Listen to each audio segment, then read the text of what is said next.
दिवाली आपने बहुत सी मनाई होगी लेकिन याद नहीं होगी। एक दिवाली छोड़ के देखो, इस बार ये दिवाली वहीं मनाएंगे, ये सारी उम्र याद रहेगा कि हम एक बार वहाँ विदेश में गए थे, तब दिवाली यहाँ थी। तो बच्चों के भविष्य के लिए और पंजाब को नंबर 1 स्टेट बनाना है, तभी देश नंबर 1 बनेगा। पंजाब हमेशा हर लहर में पंजाब लीड करता रहा, चाहे वो हरा इनकलाब है, चाहे वो आज़ादी का संघर्ष है, चाहे वो कोई भी देश में कोई इनकलाब या कुछ चेंज बदलाव, पंजाब लीड करता है। अभी आम आदमी पार्टी जो है दिल्ली के बाद सीधे ही पंजाब में पहले 4 MP, उसके बाद 20, उसके बाद 92। पंजाब जो है वो रेवोल्यूशनरी लोग हैं। जो आज़ादी में हमारे 90% योगदान है हमारा। अब हमें कोई देशभक्ति का सर्टिफिकेट दे तो अच्छा नहीं लगता। देश ही हमने लेके दिया है। हमारे बुजुर्गों ने फांसी के फंदे, हमारे शहीदों ने तशद्दुद आज़ादी के समय जेलें काटी। पंजाब जो है वो बहुत ही सेंटिमेंटल स्टेट भी है।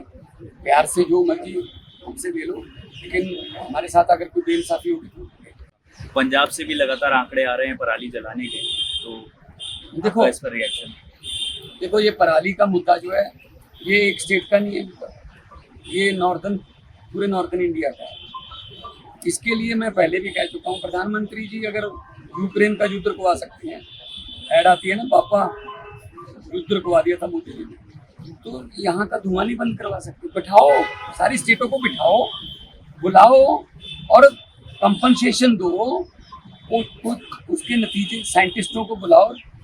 पंजाब का किसान नहीं चाहता, पहली बात तो धान भी चाहता है कि मैं ना उगाऊं, पानी नहीं है हमारे पास, वाटर लेवल जो है हमारा नीचे चला गया। लेकिन कोई अल्टरनेटिव फसल जो है वो कहाँ से, उसकी MSP नहीं मिलती।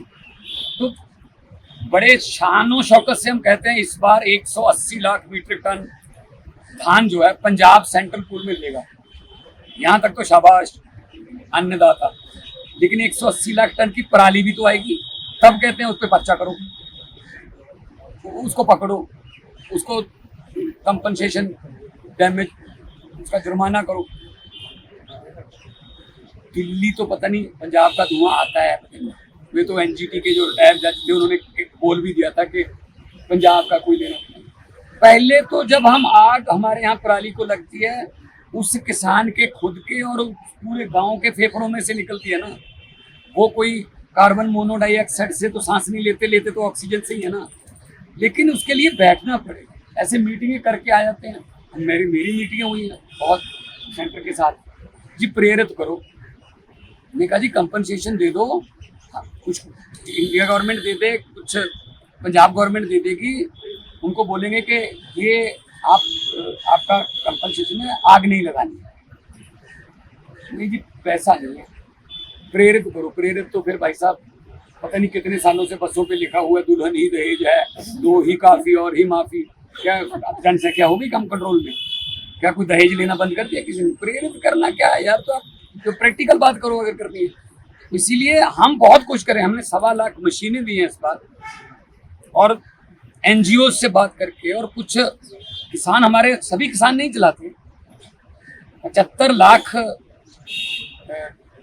एकड़ हमारा, 75 लाख है हेक्टेयर हमारा धान आता है, उसमें से लगभग 40 लाख नहीं जलाते।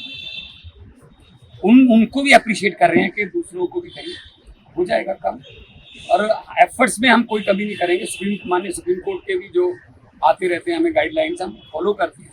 तो आने वाले दिनों में हम तो चाहते हैं कि हमें तो गुरु नानक साहब ने सदियों पहले लिख दिया था पानी में, पवन गुरु पानी पिता माता धरत मात। पवन हवा, पवन को गुरु का दर्जा, पानी को पिता का दर्जा, और धरती को माँ का दर्जा। ये तीनों दर्जे कायम रखने ग्रंथ साहब ने लिखा है। हम तो इसके मतलब विश्वास रखते हैं कि हम गुरुओं की वाणी को, उनके वचनों को फॉलो करें। जब आम आदमी पार्टी दिल्ली में सरकार में आई, तब अरविंद केजरीवाल जी का सपना था कि हम एजुकेशन में क्रांति लाएंगे और हेल्थ में क्रांति लाएंगे। तब मनीष सिसोदिया जी शिक्षा मंत्री बने तो ऐसी उनके पास रिकमेंडेशन आने लगी कि सरकारी स्कूलों का बहुत बुरा हाल है दिल्ली में, इनको या तो मर्ज कर दो या इनको बंद कर दो। लेकिन क्योंकि अरविंद केजरीवाल जी खुद आईआईटी के पढ़े हुए हैं, एक छोटे से गांव से उठकर उनको पता था कि एजुकेशन की वैल्यू क्या है। झुग्गी झोपड़ियों में उन्होंने काम किया था, उनको पता था कि एजुकेशन ही एक ऐसी चीज है जो गरीबी से पीछा छुड़वा सकती है। तो उन्होंने बंद करने या मर्ज करने की जगह उनको ठीक करने का तरीका चुना। तो दिल्ली के स्कूल जो थे शानदार बनने शुरू हुए, इंफ्रास्ट्रक्चर बनना शुरू हुआ। दिल्ली के स्कूलों में लिफ्टें, swimming pool, synthetic track, tennis ground बनने शुरू हुए। हालांकि दिल्ली में चैलेंज था कि जगह की कमी है, दिल्ली के स्कूल ऐसे हैं, पंजाब के स्कूल ऐसे हैं, हमारे पास जगह की कमी नहीं। तो कुछ सालों में ही रिजल्ट आने शुरू हुए। दिल्ली के स्कूलों के बच्चे आईआईटी और बड़े बड़े कंपटीशन के टेस्ट क्लियर करने लगे।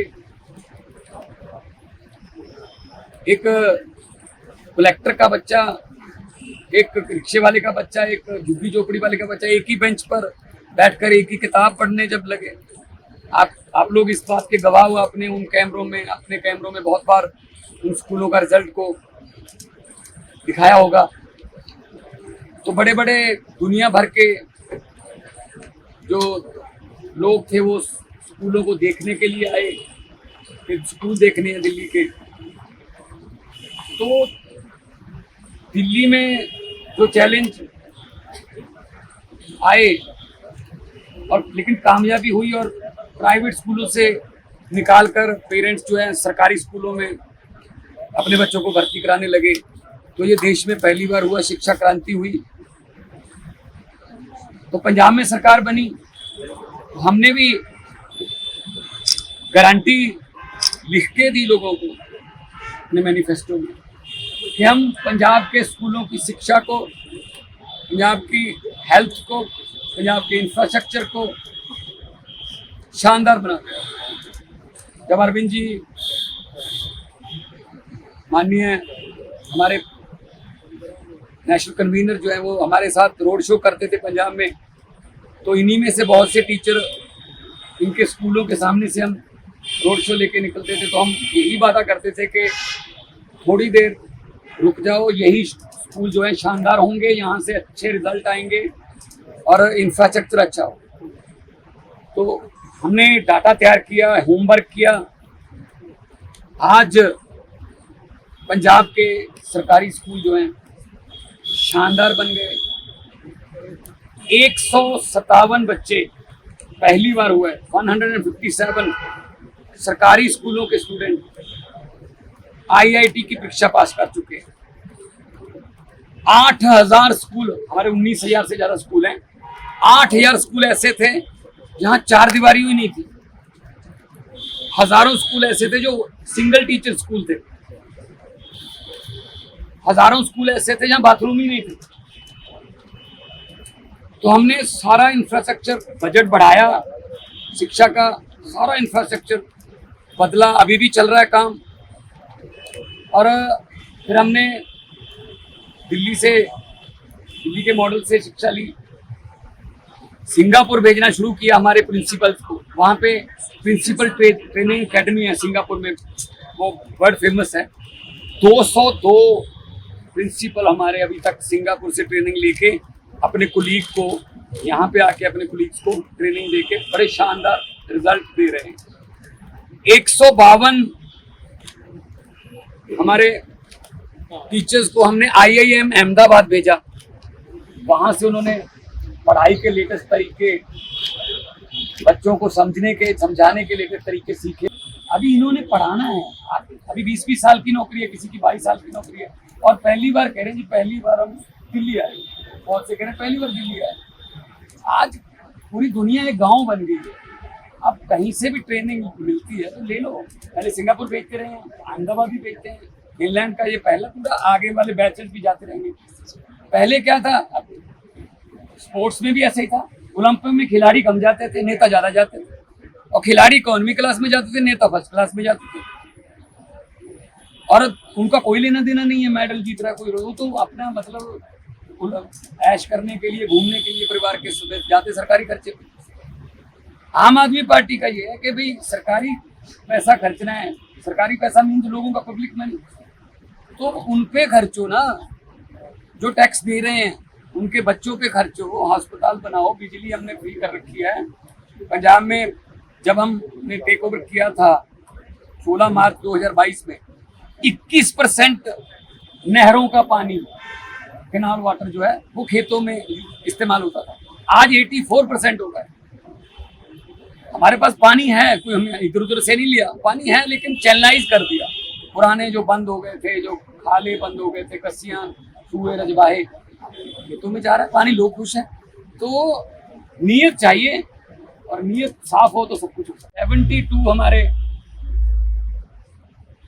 जो टीचर्स हैं, जो प्राइमरी स्कूलों के, मुढ़ली शिक्षा के, प्राथमिक शिक्षा के टीचर हैं, वो फिनलैंड जा रहे हैं। 3 करोड़ का बजट है, सरकार स्पॉन्सर कर रही है, और फिनलैंड में पूरी दुनिया से लोग, नंबर 1 ट्रेनिंग अकेडमी है वहाँ पे, उसी को हमने सिलेक्ट किया, और 72 टीचर हमारे पूरे पंजाब से चुनने का क्राइटेरिया, हर टीचर जिसने अप्लाई किया कम से कम 10 स्टूडेंट के पेरेंट्स से उनको रिकमेंडेशन चाहिए कि ये टीचर अच्छा पढ़ा रहा है, इसको अगर और तराश दिया जाए तो हमारे बच्चे का फ्यूचर बन जाएगा। और 10 जो उस स्कूल में पढ़ के जा चुके हैं, उन स्टूडेंट्स की, उन टीचर से पढ़ के जा चुके हैं, उनकी रिकमेंडेशन। 600 एप्लीकेशन है, इसका मतलब 6000 पेरेंट्स की रिकमेंडेशन पे जा रहे हैं। ये कोई, इसमें हमने कोई पर्चियां नहीं निकाली, पूरे पंजाब से हैं, किसी डिस्ट्रिक्ट से 3 है, किसी से 1 भी है। तो हमारा मकसद है स्कूली शिक्षा को शानदार बनाना, और हम 118 स्कूल ऑफ एमिनेंस बना रहे हैं, जिनमें से 14 का उद्घाटन हो गया, 13 अभी रेडी हैं। वो क्या है, 9th 10th 11th 12th, तब तक बच्चे का माइंड पता चल जाता है ये बच्चा किस लाइन में जाना चाहता है। अगर स्पोर्ट्स में जाना चाहता है तो उसको स्पोर्ट्स में लेके जाते हैं, अगर वो साइंस में जाना चाहता है साइंस में लेके जाते हैं, अगर वो मैथ्स में जाना चाहता है मैथ्स में लेके जाते हैं, इकोनॉमिक्स का इंटरेस्ट है इकोनॉमिक्स में लेके। जब तक 12 करके वो कॉलेज जाएगा या यूनिवर्सिटी जाएगा, तब तक उसको पता होगा कि मैंने क्या बनना है। अदरवाइज करियर गाइडेंस नाम का हमारे देश में कुछ चीज ही नहीं। 2 राज्यों में सरकार है हमारी, दोनों राज्यों में स्कूली शिक्षा पूरे देश से बढ़िया है। 22 राज्यों में सरकार है बीजेपी, 23 में भी आ गया हरियाणा। किसी एक राज्य का रिजल्ट दिखा दें, स्कूल दिखा दें, ऐसा।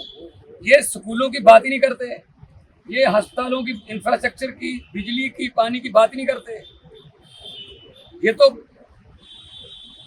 बस पोलराइजेशन की बात करते हैं, ये अलग है, ये तुम्हें मार देगा, ये तुम्हारा टूटी छीन के ले जाएगा, ये तुम्हारे रोटी छीन के ले जाएगा, ये तेरे घर के सामने गड्ढा खोद देगा, ये उनकी मतलब राजनीति है।